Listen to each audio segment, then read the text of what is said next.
तो हेलो दोस्तों, welcome to ICM channel. आज हम लोग यहाँ पे डिस्कस करने वाले हैं आपका दो टॉपिक के बारे में। पहला यहाँ पे आईपीओ और दूसरा यहाँ पे स्टॉक। तो देखो, पहला यहाँ पे आईपीओ में है यहाँ पे विष्णु प्रकाश और स्टॉक में है आपका यूपीएल। तो आप इस वीडियो को जरूर से अंत तक देखना। स्टार्ट करते हैं और पहले हम लोग यहाँ पे डिस्कस करते हैं आईपीओ के बारे में कुछ बेसिक चीज़, क्योंकि जो इसका कल आपका लिस्टिंग होने वाला है, तो यहाँ पे क्या हम लोग यहाँ पे प्लान कर सकते हैं इसके बारे में, वो यहाँ पे जानना बहुत ज़्यादा ज़रूरी है। तो स्टार्ट करते हैं और समझते हैं पहले आपका विष्णु प्रकाश के बारे में। तो देखो, यहाँ पे आपको जो विष्णु प्रकाश का जानते हो कि एक गजब का यहाँ पे जीएमपी और एक गजब का यहाँ पे सब्सक्रिप्शन डाटा दिखाई दिया है। लेकिन जब हम लोग यहाँ पे बात करें तो आप जानते हो कि यहाँ पे लिस्टिंग डेट यहाँ पे कल का है। तो आप लोग यहाँ पे ये जानना चाह रहे होंगे कि सर यहाँ पे हम लोग क्या प्लान कर सकते हैं।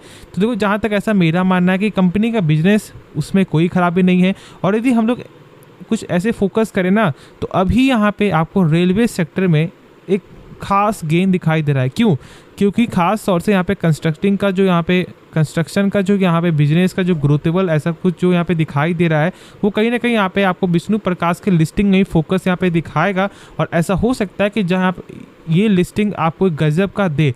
तो अभी फिलहाल जो इसका यहाँ पे जीएमपी जो चलते हुए दिखाई दे रहा है, एक बार हम लोग यहाँ पे गौर करें तो देखो, जीएमपी चल रहा है यहाँ पे 66 रुपीज़ का, मतलब ऑलमोस्ट यहाँ पे 66.67% का। क्योंकि देखो, इसका यहाँ पे कटअप प्राइस है आपको 99, तो 99 प्लस 66 मतलब यहाँ पे 165 रुपया। तो एक अच्छा लिस्टिंग होने का पूरा यहाँ पे चांस है, और ये आपको मार्केट की वाइज से भी यहाँ पे हेल्प करते हुए दिखाई देगा। तो जहाँ तक ऐसा मेरा मानना है कि ये कम से कम आपको नहीं भी तो 75 से लेकर 80% तक आपको लिस्टिंग दिखाएगा। लेकिन क्या करें, क्या हम लोग यहाँ पे आपको जो है बेच देंगे, या फिर हम लोग यहाँ पे आपको होल्ड करके चलेंगे?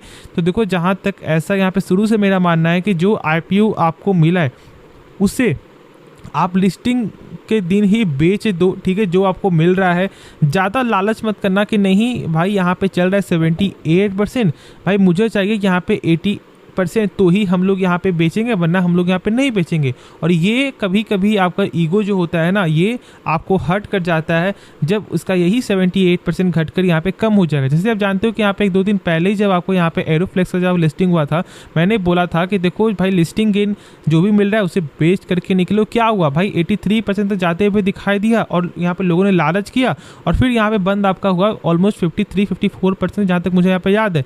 तो आपको ये सब काम नहीं करना है, ठीक है। जो मिल रहा है उससे पहले ले लो, उसके बाद फिर आगे जाकर सोचना कि हाँ, क्या यहाँ पे फ्रेश एंट्री लिया जा सकता है या फिर नहीं लिया जा सकता है, ठीक है। इस चीज़ को समझो। बाकी आगे आपकी मर्जी है, पैसा आपका है, रिस्क आपका, प्रॉफिट आपका है, तो खुद से एक बार सोच समझ कर लेना फैसला। तो स्टॉक के बारे में अब हम लोग यहाँ पे डिस्कस करते हैं। देखो, यहाँ पे है आपका यूपीएल, ठीक है। और आज हम लोग यहाँ पे क्या डिस्कस करेंगे जानते हो? कंपनी का बिजनेस और कंपनी का टेक्निकल, मतलब इस स्टॉक का टेक्निकल। क्योंकि देखो, ऐसे तो मैंने कंपनी का फंडामेंटल के बारे में आप लोगों के साथ शेयर किया हुआ है, और यदि आपको भी जानना है तो आप जरूर से एक बार चेकआउट करना प्लेलिस्ट, जिसमें मैंने इसके बारे में बताया है। और आप लोगों ने ढेर सारा उस वीडियो में प्यार दिया है।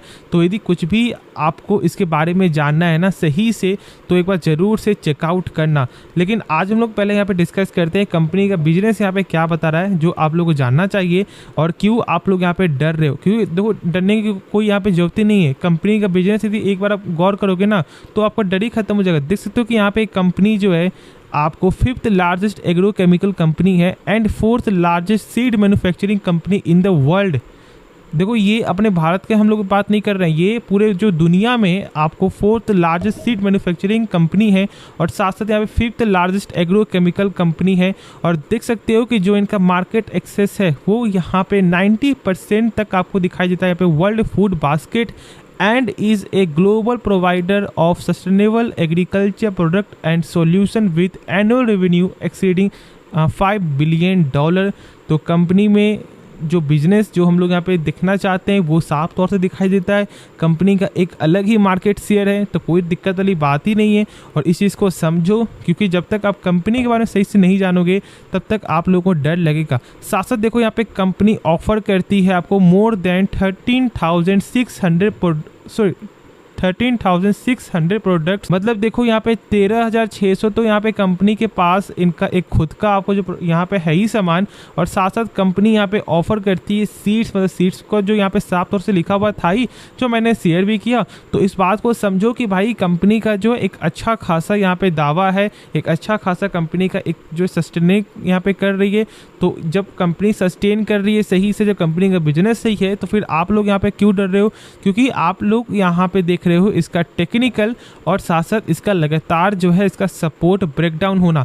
तो क्या अभी कुछ यहाँ पे किया जा सकता है? तो भाई यहाँ पे मैंने शुरू से बोला है कि जब जैसे ही यहाँ पे 607 का लेवल आपको ब्रेकडाउन हुआ था, मैंने बोला था कि देखो अब ये 580 तक आते हुए दिखाई देगा, क्योंकि यही एक नीचे का यहाँ पे सपोर्ट है उसके बाद, और 580 आया। फिर जब ये आपको यहाँ ब्रेकडाउन किया था तो बहुत लोग ये बोल रहे थे कि सर क्या अब यहाँ से स्टॉक आपको नीचे गिरेगा? तो मैंने उससे ही बोला था कि देखो स्टॉक का जो नीचे गिरने का आप जो बोल रहे हो ना, जब तक यहाँ पे एक कंफर्मेशन दिखाई नहीं देता है तब तक हम लोग आपको ये नहीं बोल सकते हैं कि हाँ यहाँ पे गिर सकता है।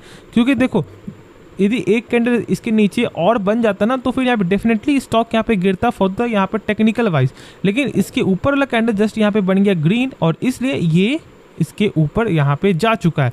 तो अभी क्या करें? क्या अभी हम लोग कुछ यहाँ पे कर सकते हैं? तो देखो यहाँ पे अभी तक ये आपका ब्रेकआउट नहीं किया, जब तक ये ब्रेकआउट करके ऊपर एक कैंडल और ना बने इसके ऊपर, तब तक हम लोग यहाँ पे फ्रेश से एंट्री नहीं लेंगे, जहाँ तक ऐसा मेरा देखना है। बाकी सबका यहाँ पे अपना अपना आपको जो पॉइंट ऑफ व्यू होता है, लेकिन हाँ कुछ तो यहाँ पे सेम होता है जो यहाँ पे सपोर्ट है। तो इस चीज़ को आप समझ सकते हो, और जहाँ तक ऐसा मेरा मानना है आपको इसके ऊपर जो ब्रेकआउट होने दो, उसके बाद आप यहाँ पे सोच सकते हो फॉर द टेक्निकल बाई। ऐसे कंपनी का जो फंडामेंटल है वो यहाँ पे कई हद तक आपको सही दिखाई देता है, जैसे कि यहाँ पे रिटर्न ऑन कैपिटल एम्प्लॉयड यहाँ पे 15% का है, मतलब कि कंपनी जो भी अपने ऊपर पैसा लगा रहा है उसका वही पैसा यहाँ एक साल बाद 15% यहाँ पे ग्रोथ हो जा रहा है। मतलब कि 100 रुपया यहाँ पे हो जा रहा है कंपनी का 115 रुपया। तो आप सोच सकते हो कि यहाँ पे 15% का यहाँ पे ग्रोथ हो रहा है, जो चाहिए किसी भी कंपनी के लिए, और ये आंकड़ा किसी भी कंपनी का 12% से ऊपर होना चाहिए। अब देखो उसके बाद यहाँ पे इसका शेयर होल्डिंग पैटर्न, तो जो प्रमोटर स्टेक है वो यहाँ पे आपका 32.5% तक का यहाँ पे स्टेक दिखाई दे रहा है। फिर देखो यहाँ पे आपका FIS का, तो यहाँ पे भाई 38% आपको होल्ड करके चल रही है।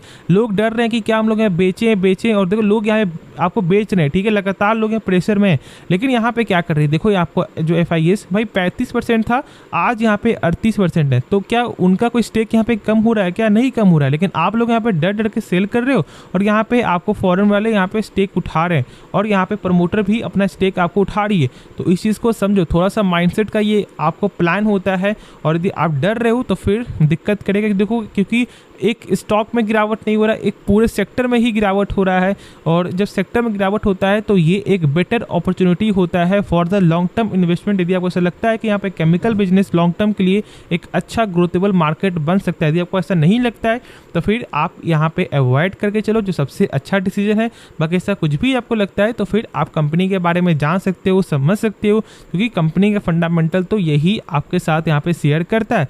बाकी यदि हम लोग कुछ और भी चेकआउट करें, जैसे कि देखो यहाँ पे कंपनी का कैश फ्लो यहाँ पे क्या दिखा रहा है, क्या यहाँ पे जो कंपनी सामान बेचती है क्या उसका पैसा यहाँ पे रिटर्न मिलता है, और ये कैश फ्लो के जरिए ही मालूम चलता है। और देखो यहाँ पे कैश फ्रॉम ऑपरेटिंग एक्टिविटी जो यहाँ पे दिखा रहा है 7,751 करोड़। यदि ये 7,751 करोड़ से कम यदि प्रॉफिट यहाँ पे हो रहा है तो मतलब कि कंपनी का कैश फ्लो पॉजिटिव है। और जब यहाँ पे हम लोग एक बार आपको देखें तो यहाँ पे दिखाई देता है आपको 4,414 करोड़ का, मतलब कि भाई 7,700 से कम है ना। तो इस बात को समझो कि जो भी कंपनी का सामान बिकता है उसका पैसा भी रिटर्न आते हुए दिखाई देता है। साथ साथ देखो इसका यहाँ पे कर्ज जो है आपका बोरिंग, वो यहाँ पे बीच में 29,000 तक आपको था, और आज के समय में ये 23,000 दिखाई दे रहा है। मतलब कंपनी अपने कर्ज को भी यहाँ पे कम करते हुए दिखाई दे रही है, और साथ जो इनका यहाँ पे रिजर्व है वो यहाँ पे गेन हो रहा है, जो यहाँ पे सही है। और इस चीज़ को आप सही से जानते, क्योंकि यहाँ पे मैंने सही से आपके साथ जो है शेयर भी किया हुआ है। टोटल एसेट भी कंपनी का लगातार गेन हो रहा है, तो फिर आप डर क्यों रहे हो? वो आप खुद से पूछो और खुद से समझो, अपने आप आपका डाउट यहाँ पे क्लियर हो जाएगा। तो होप ये वीडियो पसंद आया होगा, तो आप हमारे इस वीडियो को लाइक कर सकते हो और इस चैनल को सब्सक्राइब कर सकते हो। तो मिलते हैं नेक्स्ट वीडियो में, तो तब तक के लिए धन्यवाद।